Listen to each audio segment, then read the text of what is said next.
Hello नमस्कार जय द्वारकाधीश शैलेष રાજકીય ચેનલમાં આપ સૌનું હાર્દિક સ્વાગત છે।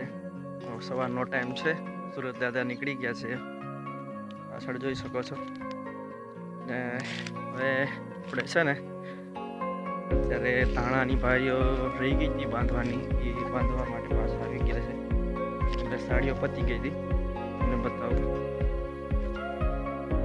તો આ પ્રમાણે જો સવાર થઈ ગઈ છે, સુરત દાદા નીકળી ગયા છે, ગાડું આવી ગયું છે,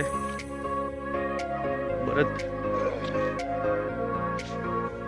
પ્રમાણે ભાઈઓ બાંધી દીધી છે।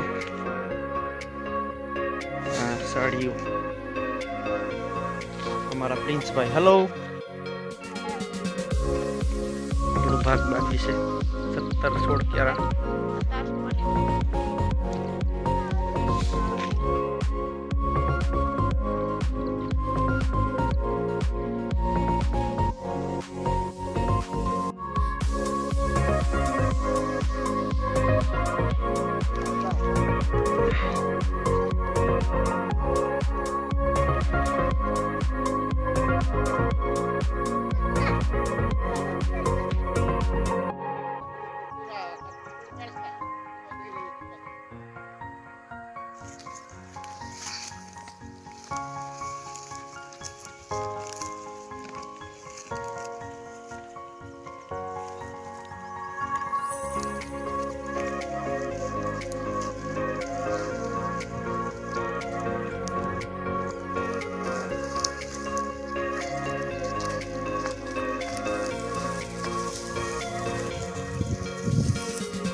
दोस्तों सवारना वागी गया है 10, चानो टाइम थी गयो है અને વાડીએ જો ચા બરોબર ખેતરની વચારે તે બનાવીએ છીએ। આપણા ભરત છે, પ્રિન્સભાઈ નમસ્તે કરો, જય દ્વારકાધીશ કીધે, હરખું બોલ જય દ્વારકાધીશ,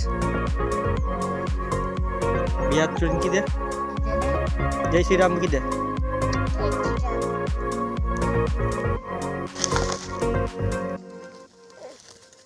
हाँ देखो चा पाकी गयो से एकदम